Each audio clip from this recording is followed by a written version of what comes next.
Amen. Ya, mỗi sao đi chụp áo ngồi được của lên Chúa. Amen. Amen. Rồi nếu lúc trong quỷ có phải phụ mua mà lại phải quỷ mua, ta cũng phải tao batas. Oleh tau sangat, mau tahu ni nak jadi waspada. Oleh na tu mai metai, safai ko yang na tu le mahu kate. Oleh tau sangat mau no fai. O au tani, na u lo ai jus. Au fai tau sangat, na fe talai mai ai ke yo ya ia perfect. Ya fa to ai, le fa ta na ina o Yerusalem. O tau sangat te fitu mo fuia. Tau sangat itu mafuia. Ya, awak cip oleh ditanya ai ya. Wah, kai tahu tan dia oleh tu si ke ona muli pau perfeita Yeremia. Perfeita lena le tua, to lo le fitu se fulu vai sa. O le fitu se fulu tau sana. Ona to e fa i lo le luma i ngatu tafela. E to e o Yerusalem. Le la o fai tau ma fu ama na un tau pe ima. Le sa ta tu tan non tau pe ba. E fa tau le fa mai no ma tau pe ima le la ta tu wa na ya tu ai. I le ma tau pu o le fitu se fulu vai sa. Pa mai le fa talanga ta nielu. No no tau mo bua se ta tu fai tau ina nan pa puta in the first year of Cyrus, son of Xerxes, a menace by Giza, who was made ruler over the Babylonian kingdom. In the first year of his reign, I, Daniel, understood from the scripture, according to the word of the Lord given to Jeremiah, the prophet, that the desolations of Jerusalem would last 70 years. O le mana tu naktu o le perfecto Daniel, o le fetalenga le tua, to lo le fitus fulu vai sa, to e foi lo le luma i la tafela i Jerusalem a peitai. E le o le una na o le tala le tua. O le mauna le na fai tau e Daniel. Na fai tau e Daniel me rumia le lua lima pe sumatasi sumalua. And this whole land shall be a desolation, and as punishment. And these nations shall serve the king of Babylon 70 years. 70 years. And it shall come to pass, when 70 years are accomplished, that I will punish the king of Babylon and that nation, saith the Lord, for their iniquity and the land of the giant years, and will make it perpetual desolation. Pe a uma tau sanga e fitu se fu. Pai bari fa talana i le nada Samoa e a vele nei la wele ele ma mea lao ma mea fa atafu nei na ai au auna i le lu i le tupu a po le dia tau sanga fia fitu ma fu. O na fa ato to ina tau sanga e fitu ma fu. O na tau ia tuai le tupu pa po le le nana. O lofi talai meio, o na la, o la la to on sala. O le lawe le lamo kanteia o te whaia lea, ma whaata na ina e whaababau whaabau. Tau te siwa whia, leo pe le i le tai au nei. O le tanga lea le tūna whai tāpia. E o mai le te mire nei, e le to e mau e mea na tū ai whaperonia. E whapea la le whaamtanata o tāna whasorpito. O le no fuanga lea e iei nei i a pāperonia, le sa iei pāperonia, lea ua iei nei i raki. Raka. E whapea whai la le whaamtalanga o le tanata le ingoa i a Satan Hussein, o le great grandson, Anabkanesa. A tono ma fuanga nana whapena ai wingo o tanata lea. Ia vai te. Ma mai mai whakatalanga o le na whai tau o Danielu le upu lea. O na mana tua lolo o Danielu. Na whetalai le tua mabaro ia o Yeremia. Sa iene profeta lai le teimi na tā whea ile luo Israelu i Papunia. Na whai la iene tua i a Yeremia. Whai ile lu e o e fitu se furu tausanga. O na uma lea o le lafto whasanaka. To e foi. I lo whanua. Leo lau whai tau roe tani elu, I le matau koe iwa, lolo e tani elu kua toa fitu sfutau sana. Manatu no tani elu, o le tengi ngā rea, e whai tau ina matau koe iwa tuso tani elu, o le tatalo a tani elu, I le tua, e wha ma malo anang sala, e wha ma malo na sala le lu, to e fōi lo tani elu, e mai matau koe waru, o le wha ma maina, o le mamani. O si loa e tani elu le taunanga, ma whapea tu roi le tua, whamama mai ana sala au le profeta, ma whamama a sala alo, o le ala mātu tāpena I toi o I le ai paia. Peta, e leo le plan le nā le tua le la tanta roa iai I le tāne, mai le whamtalanga, ta heru tape ima whaperusu, peta mai o luma tātu screen. O lo tau tala atu matatala, ma tau tau watua o sala mai na sala alo no Israel. O lo fai foi lo ai oi lo yoma lo tua, ma le mama pa ia o lo tua. O lo tau tala lama I le titalo, ua pai mai a tau te mata o kapeleu. O le na au wa I loa I le wharinga. O lo lele whatali se mai le tu la o le tau langa afi. To e foi I le morning and evening. Le taunanga fiafi. Le la wo le taunanga fiafi. O fai tau sanga to ina o kani. E le matala I le nā. Fai mai le whautalanga se tātu whaupea. Nā ia a o mai ma ua tautala mai ia te o whape mai. Ea, tane rue, ua au sau nei ea. Ia te ai. E te poto ai. Na amata ina o whātonga o na ho mai ai lea o le kola inga. I le ua o sau e whai o atu I ante oe. A wā ua o whatele ina o lorene. Ia e loa le upu ma mā whau ina. I le whārima. Tane. A koa nol whiku sifutosa. Ai lore ana kongi tu inu tane. E lua se fukutasi asu. O whaida na kongi. O le anapongi le sa whai, matatau. O le amene fu le talo to ina ai tu mai o mai age uwhai. A o le matala wana po. Na senti mai au ele tu e whamara malama ia o ele mea. E le o le fitu se fulu tau sanga I toi fo I eiko. A o le fitu se fulu tau sanga e I mō te tōru. O le tani le ngā mafia toi, o le ruafe.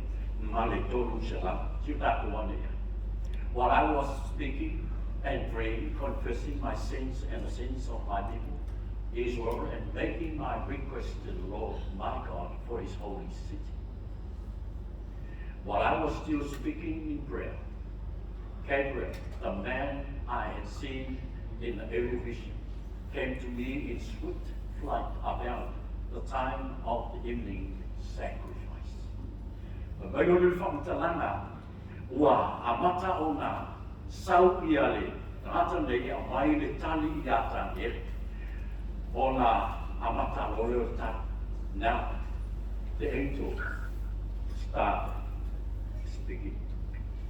Mai le whamatalanga. Wa atu ko inga mai a sasi tātu whitu mi matasi, atu ko inga mai a saifia. Whitu ma puru I lono ma lau ai pa ia, tauwhi mai nā. O rani mele mafo fo tani eru. Whitus futau sana mele tua toi fo I whea. I ole ai pa ia. Ai whai mai le tala lange eru tani eru. E se se me nai te mafo fo, mena nani tuli mea le tua. Mai le tua, ua se se me le la wha li liwe oi. Mai le tua anu le wha mamalama I tani eru. Tau sao I tani eru me le na plan mai le tua.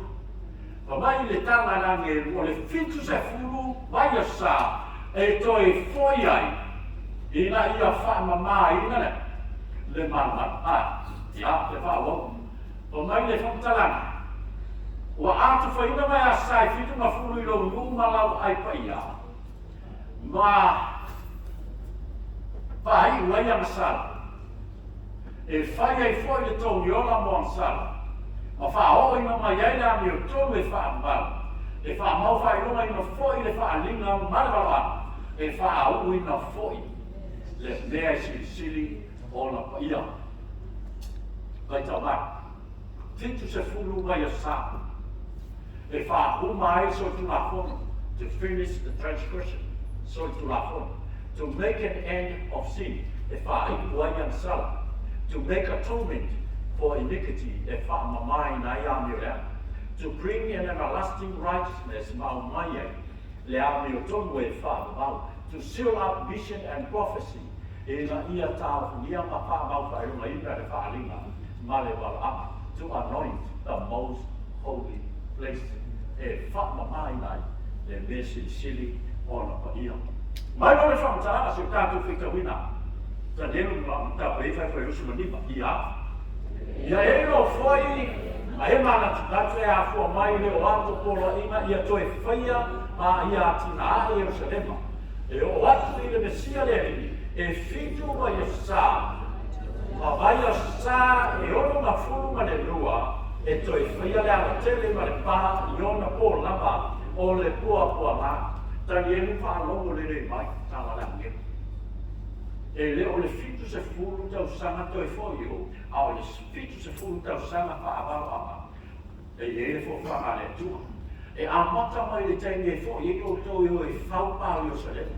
Toi amata na toi whau sia le beha o solo. Se ia o mai lama a na i le Mesia.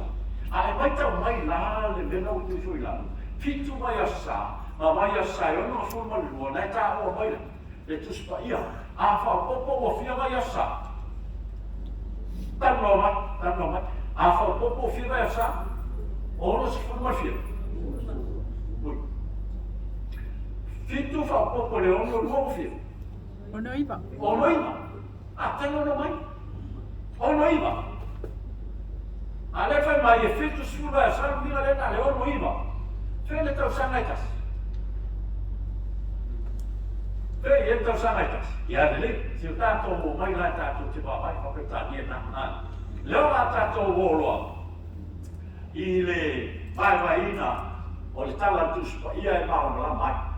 Whai mai a le tala iu, tane. E a mata mai le teimi e toi whau i pāo Ierusalema. I le whāni ma fitu tila mō, se ia o atu le tila mō, e whā o wanu, o le kaplena, toi whau si aile ala tele. Ma whau si aile, le manu ma le pā Ierusalema. A ma he a lole na, o na, mai lole talanani, a e ono se furuma le lua mai a sa, e tau atu le ti a e lua se furuma le fitu. Mai le tila mo e whā o wanu, e o le ti a e rua sumarfitu, pāpatiso Iesu. O rono winga, e a mata mai le ono sumarua mai a sā, i le taime mā, he aina whai pā Ierusalema, se i o atu i le whio mai Iesu, pāna mai Iesu ma baptiso i le ti a e rua se furu marfitu, la le tau sana ka baptiso Iesu, ti aifia, e rua se furu marfitu. Alana matua Iesu na baptiso e. Fia? E whapai se tōru rua. Pai se tōru se furu. Ai whapena o nā asa tai nai o tāwhawai, ma nā matua Iesu. O rono wima, e tau mai le baptiso ino Iesu, e le baptiso i tamai ki pepe. Tamata matua. Ai. Ata matua wa, tau baptiso. O mai tau mai la tātou whamanga o le tāla tanea. E iwa. Leo mo whakaru lama e angeru i atani, eru le fitu sfura e sa. E leo le fitu sfura o sana i toi fōi o, a le fitu sfura o sana o le plana le atua mo whaatana. E a mata mai o e whaupa i se le mai le whāru fitu, se o mai le tila mo e whao walu, uma nā le fitu mai o sa, e tusa nā. Ma mai nere le tila mo e whao walu, se o atu le lua sfura fitu tia. O le ono se furu ma le lua mai a sā, pāpatiso ia, ia Iesu, o fisi, whia le i loa i tau sanga i tasi ato e le fitu suvesa. E ana. O mai lore whamtalanga, mai le ti ala e lua se furu ma le fitu, e o atu le ti ai tolu su ma le wha, o le tau sanga lana e tasi lana ina, rame e tupu li tau sanga le. O le tau sanga e maliwa ia Iesu. So le fitu se furuma ia sanga lea. lea e sau ia kapi e whamama manama ia tangie. E leo se mea whatau wa le fitu se fulu, vai a sapo le fitu se fulu tau sama. O moita mai la tato, nino mamama tato le mele. Pa mai se fai tau ia le fai ale tanelu na ino fai premisu ma fitu. Ia. Na awa, na te whātu mauina foi le whea ngaina i ta mataya e toa tele. Ile vai a sa e tasi. O le vai ruana le foi o le vai a sa. Na te wha ngata ai le taulanga a toa ma le mea fua i fua ina mai. O le ale mea fua i fua ina mai, o le alo, o le tua. O le ale mea le winga le mea wha ngata ai taulanga. A wā o lungo sa te uru ke miso, na uma i nana moe e le toi ese maa moe. E toi, ma ni uma toi whasiam whae e ino lima i uma. A le u whae o tātou lima, ma ane o tātou sara i lungo le aho le aho li o lana. Ai, le uma ni uta mai maa moe a le tua. Lana pena tupu ino ma lime su, sa e lua i e pui pui o mana. A le mea pito sili le ana tapu i le tengi o le whenga i tuai. A ua masai. Ai sea, o tau le ni whaoi. O sa sae le tua li e lewa me nguma, leo te whese mena. O le tau la inga leo mea uma, leo tau uma saka. O le whare te tā whai, le plan for salvation at the Old Testament now is being accomplished. Jesus is now hanging on the cross. O lewa i lunga lo walo, i lunga o saka. Wailanda. Ai, o le lua fe ma le tolu sela. Se u fai atu ane tā la Yesu, le nga fai a pete. Na sau a pete, u fai ma Yesu. Yesu e, le wha fida e ka wha maa maru i loka. Le e mo fiua skamo peke, ui fai so mo uso, ai a mi o ka te ara, mi ki ka wha maa maru. Ko se ko wha maa maru, sau ko fai ma. Le wha aru, le wha aru, wha fiku e. Awa la pe e tai o mai. O le wha maa maru e tā o lai e tamata porseilo, i leona po te nu Yesu. Ma wha korua. Wha korua wha mama. E uma rola o koru. Ule rola i e mo e wha wha. A o le ai whai, ka koura e le wha kou le wha kasi. Ai wha whaiku ka wha mama. Pere ai am se mea. O le te tulunga nata o sei, e kāra ia nā o sei, la mala whako, wha māngaru mo mua, wha māngaru lua, wha māngaru, wha wha pingi no. Ai, e koe vekis wha māngaru. Ai sau peke, wha o waku lunga wha māngaru, Yesu, e wha whiku ia. Ai wha mea e kari Yesu, o ku, nāpu kari Yesu. O kere whea koe wha whiku. Ai, wha whitu, a wholu, i fitu. Fitu wha tele i le fitu se fu. Tala na Yesu, o Yesu pitelu. E le wha fitu. A ia wha tele le fitu se fu. Ua fia. Fia wha mama. Pase lau se fu. Pase lau se fu wha mama. Ai. Tu te robe lan tau tala, Yesu ia pitelu. O lai tau tala Yesu le melea. Lai tala no Yesu fitu su vai a sare ia pitelu. 7 times 7 equal 490. Te vai la i tātou, hai. Tasi lale tau sanga lea.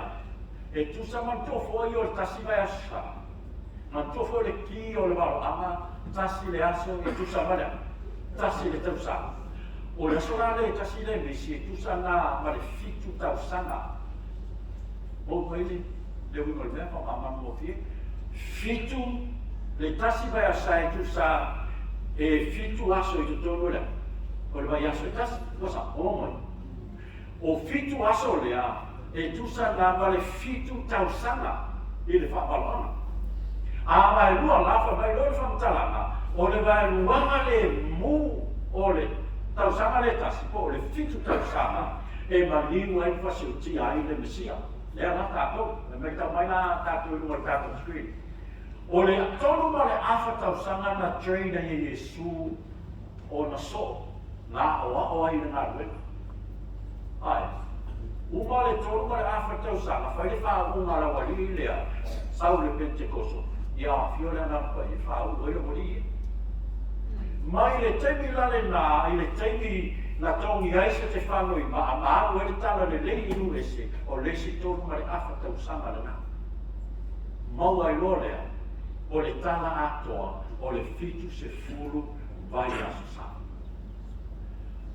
vai tau mai la i tātou fitu se furu vai aso sa le na e mau ai le whase lau iwa se furu tau sa o lea la e le itani lama la le lua afe ma le tonu se la o feme mo mai na le tala na le tuspa ia le fai mai le whamtalanga o le tala a ngelu i le tusio ta nelu tau pe bangu pe suma wha e a toa le lua afe ma le tonu se lau o na wha ma maa ina le pe wha pa ia i naile le man a o lea na o le wha se lau iwa se furu tau sa e le maua la ia le teimi e o i le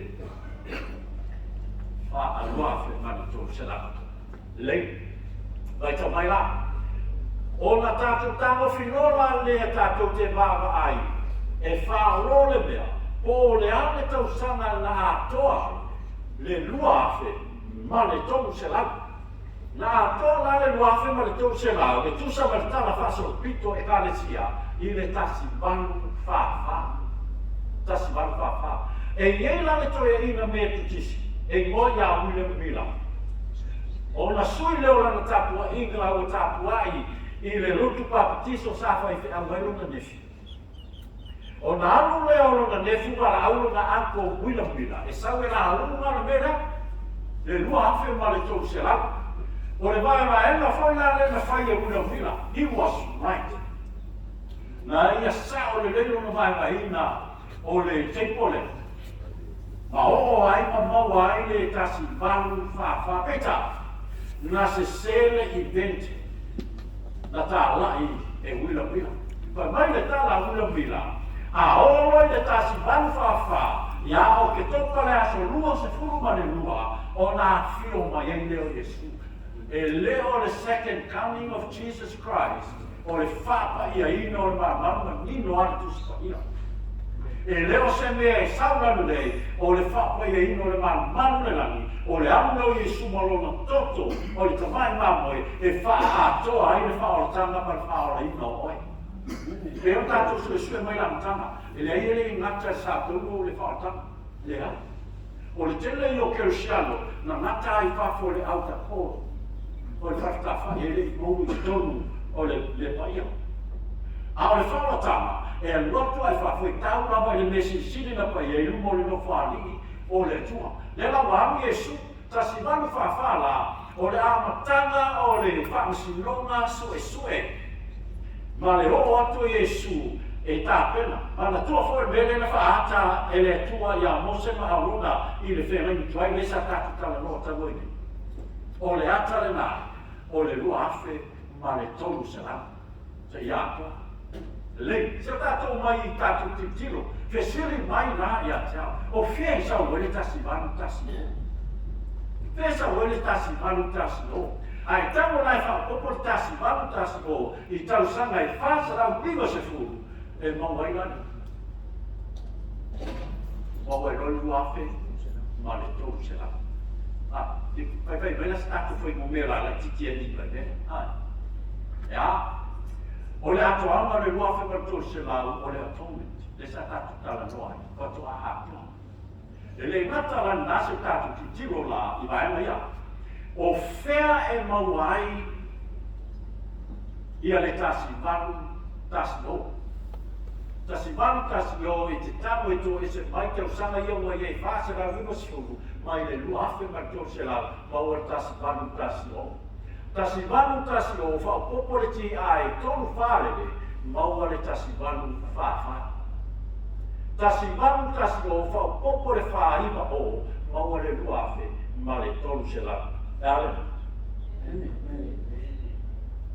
O le tanga na ngā tani ewe. A whabai le tanga le tua. Se ia hatoa a whiawhi matai a e luafe male tōku sepa. O la me na tupu i le tasi whaka. Na tupu e me tau o le great disappointment. Le whanau rona te.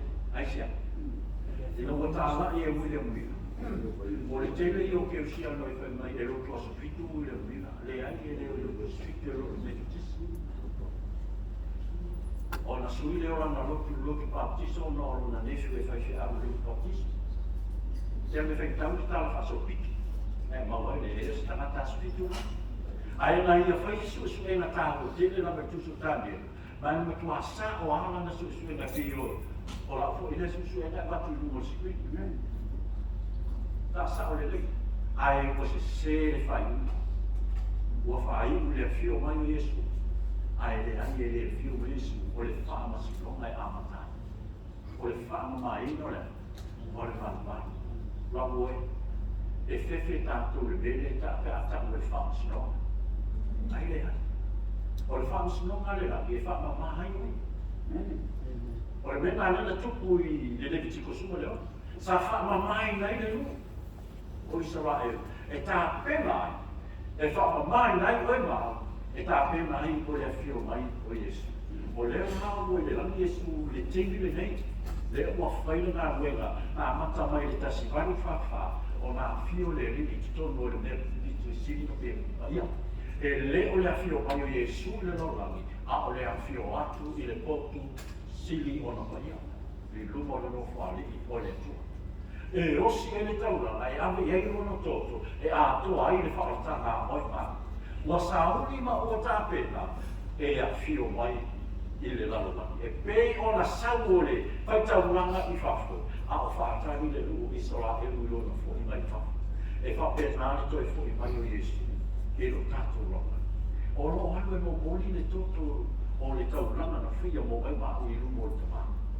E le nofo ali i o le tua. Mo e maa. Ato. Ato ai nā. Ai. O nā hōle o tangata whai mai. Ua tā lai e le kalesia sfitu e whio mai e stu iau e tō parua lua. Tā si manu whawha. So le e le aso fitu ta mālo ule murina. Ta mālo e me katisi. Te suila na rotu le rotu bapatiso. Ai le tangata sfitu e na Yesu Yesu e peia susu e ngas tangata sfitu lang susu e. Ai. Alela ua whasa o le amielu ia. La amielu ia. Ia ta nilu. Pasa le fitu sfu e sa e le fitu sfu e fo ino kongo.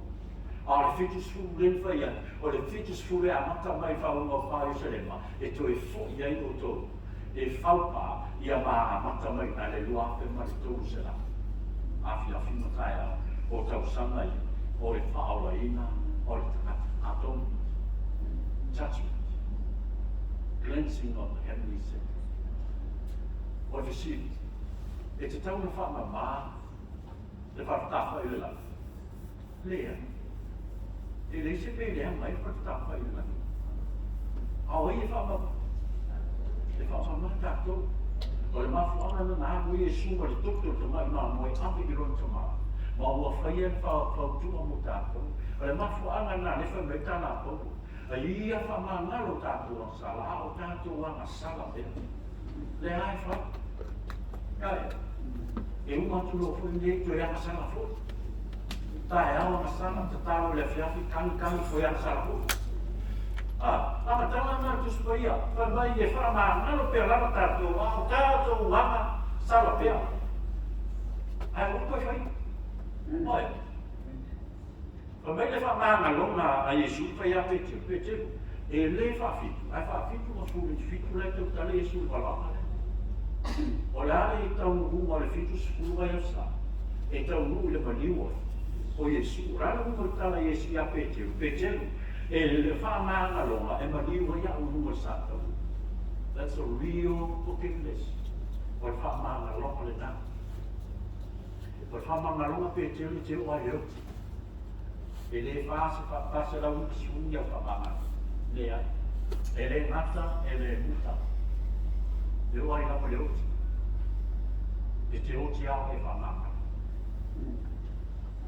Ai. ya kaku.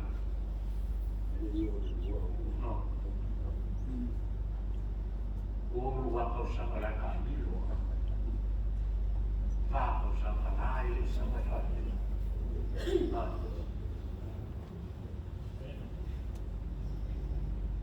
Lau me desi kalesi.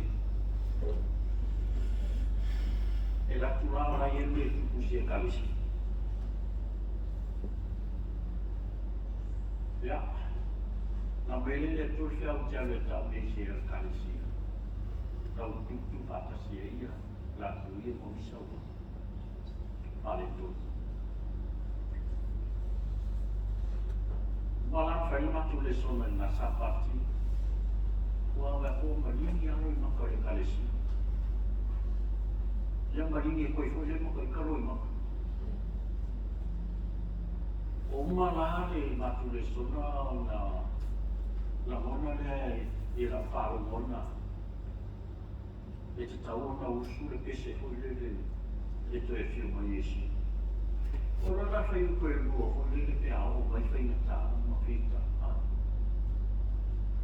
O mua kāmi roku le siro mahu. O umaro. O la mona la e le kau e le a le fe se se e mari lo mahu. O ro musi kau le le lo mahu esi. Sao a fusi lo mahu. Ma fa calo foi. Ai no ia e lo mo cosa per mano se lo mo. Se ma o mescolere le mo può causi. Ai ma cangi lo. Il pese poi a fio mai esi, pe a o mai fica ma fai na ka. O può cangi lo. E o kia na leva. Ai le o kia se fa male lo. Ah, e non la coi na bene. O me le kamu, a pau o mas sama malu kai. Yo mo fe kulis ka mele. O sei. Le kamu no we fe. Yo mo kirkiro ane le ro ma kuanga kirkiro ma ro ma ku ko ma kuanga ma ku pi fu se me uli sa pa fu sa ya bo lo si ro ma. Ai na fi ko ma ma me na ni nge fu me la kirkiro ko ya. Ke ya wa aka ko le. Wa aka fa ku ila ko ni mingi la yo fa pe ya ko ni mingi la ya pa ya ma me fa ila wa fo se ko le ni ka wa ye pa mo ko le o ko se ko pe ya ye a le o le ha le fa si ko ba le tu au ko ka mi o le ama fa le ka wa le lo ko ma ya su ai ka wa la mo ko mai le whamtara le whaiunga. O le whaiunga, o le investigate judgment. O le whaastonga. Sui. O mene ke whewe. O wai kau ron mele o rami o le whamsungonga, e whewe ron. Ai. E ke whewe ranga nake ro le rei a. E se se unga whai. Malaua e anke sa unge roka oi. O walanga e whewe mai kami. Ko era foi no, ko era na famu ko me que se me fa mai de la ave velo. Ai. A fa mai fa mtalanga. O le fa uma. O le fio lo Yesu e ave le toto. E leo se toto il mare. O lo na la toto. O le fa to i no fa tanga. O le melea la mo tanto. Basta. Ko le leia. Ko ma o kale lo mo na na le kanga ni. Ma ko pa. O le mena sa tauai o na whaamaina o whaatusa o mea o i le lani i ia mea. O mea whaale lani lama e whaamaina i tau lana e sili ona le lei ia mea. O le mena sa whaiei le whaamamaanga o le maru le le lani i tēnei tuai. E le ngata lani nāwha mai whamtalanga a wawa le uru matu ke wiso i le mea pa ia ua whaie lima au whea. Au le lani lama. I ngā ia i loa i nei o ia i luma o le tua moai. Moai? Praise the Lord. E le mata le nā whai mai whamtalanga. O na ulu whaatasi lama lea o ia i te tonu o le mepa ia. le ma le toto le oti. Mata mai po. Ao. Ao lona lama toto. Wana maua le tongi o lai whawa mau moa. Mo tātou. Ale. Ne. Tasi wanu whawa. Na tupu e mele. Walu e whai le tongi o la mo tātou. Na alu e amelo na toto le sama lingi sa whai o ia matau. Sa whai o ia matau nanga. Ao leo walu liu o whai o ia ma whai kaula. E poponi o na lama toto. La oe. Poa e sawa ni.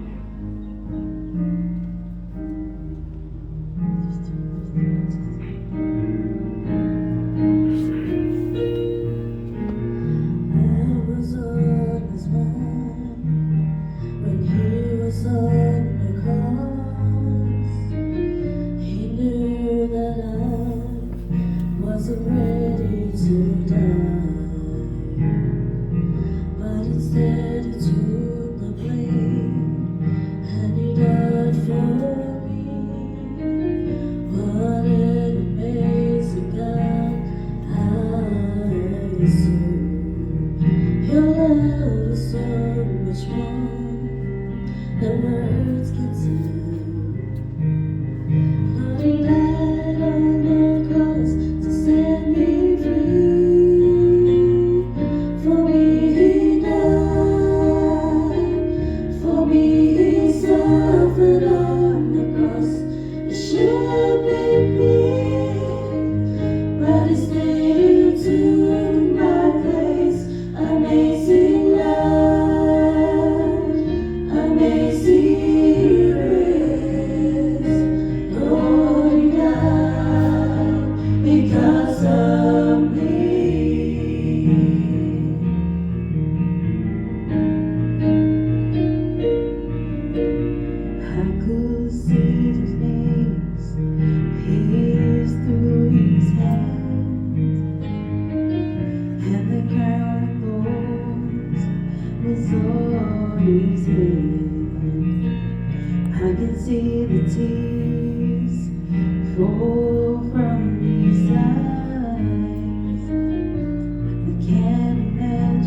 me,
Father in heaven.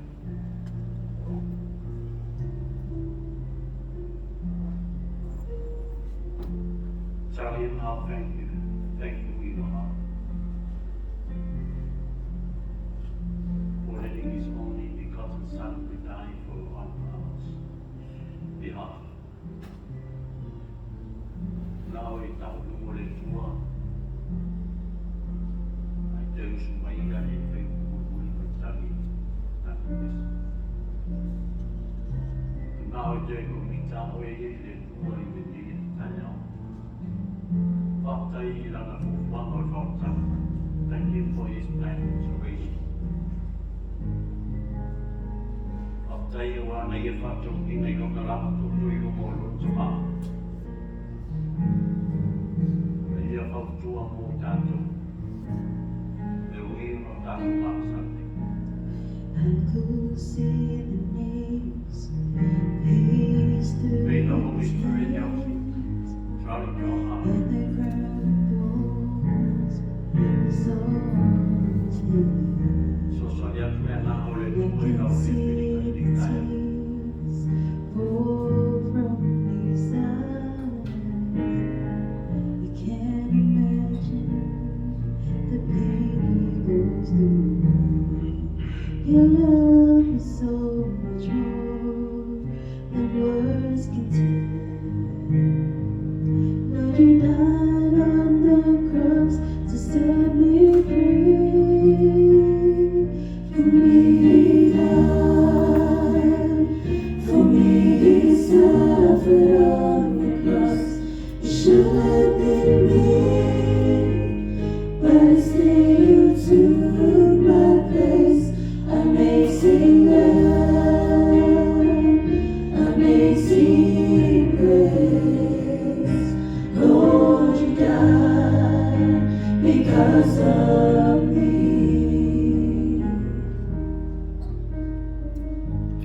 Le tua fatai le amalei. Ore lo faro rotto la mofio no fatino I Calvario.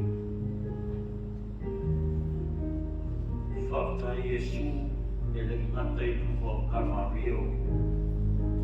Lo lo famo mato. Da e fatino la mo I lo to mai la. Ma lo la ma tutto no paniki mo mato. Fatai mo fautala. Fatai mo fama mai no mato. Fatai mo fama lo awa mato. Talo ino ia te tai mato e lo ngama pa ia. Ia su malama se yo le asu tu e fio mo Yesu. Ta pinai nei mato aina. I le na aso fa. Fatai te lama Yesu ia tu mau perdi ima ia te. Ia mafuta mato roha. Nei masu malama se yo I le fama mau. Fama mau lava. Amen.